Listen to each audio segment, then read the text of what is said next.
center of mass of two particle system, जो कि एक डेरिवेशन है, मैं डी डाल देता हूँ यहाँ पे। सो हमको ये एक्स वाई प्लेन है, ये वाई एक्सिस, ये एक्स एक्सिस, एक्स एक्सिस। यहाँ पे एक लेट कर लेते हैं, यहाँ पे m1 है मास और एक मास है m2, जो कि ओरिजिन से थोड़ी थोड़ी दूरी पे है, और इनका ये रिजल्टेंट r लेट कर लेते हैं। ये डिस्टेंस r1 और ये है r2, और ये point a, point b, point c। तो ये m1 के कोई कोऑर्डिनेट्स होंगे, जैसे x1, y1, x2, y2, ये m2 के कोऑर्डिनेट्स होंगे। ठीक है, तो डेफिनेशन लेट कर लेते हैं, जैसे कि हमने क्या क्या लेट किया हुआ है।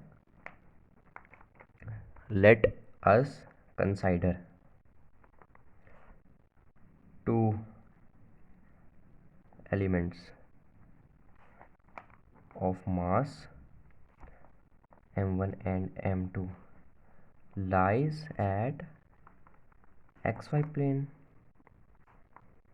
at r1 and r2 respectively।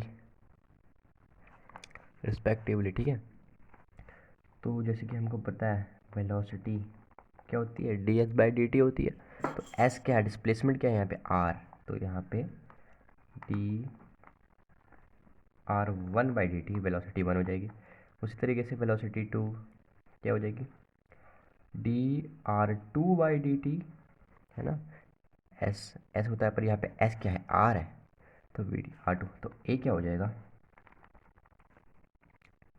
a होता है dr/dt, dv/dt होता है ना, तो d/dt ये क्या है, d/dt r1। तो वह उसी तरीके से a2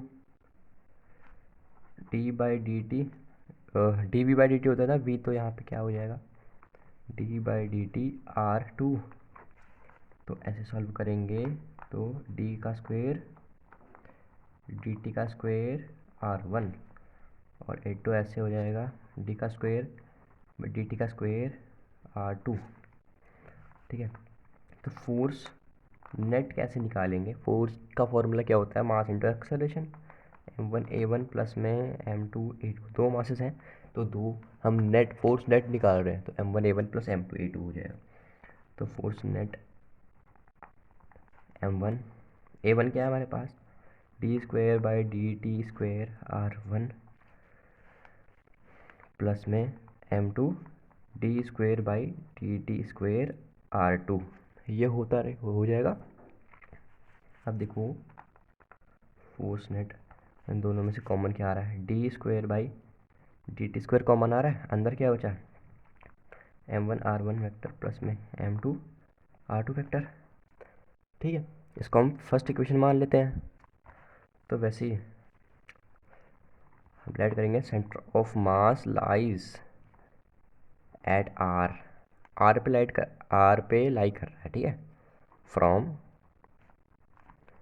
उसे यहाँ पे हमको लेट करना है कि सेंटर ऑफ मास r पे लाई कर रहा है। तो फोर्स नेट क्या हो जाएगा,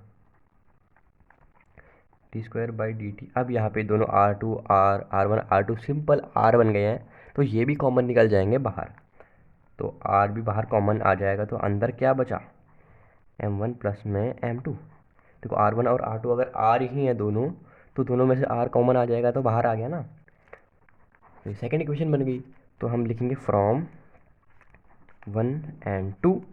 पहली और सेकेंड इक्वेशन से अगर हम देखें तो क्या होता है, d/dt² r m1 प्लस में m2 is equals to d/dt² m1 r1 plus में m2 r2, है ना।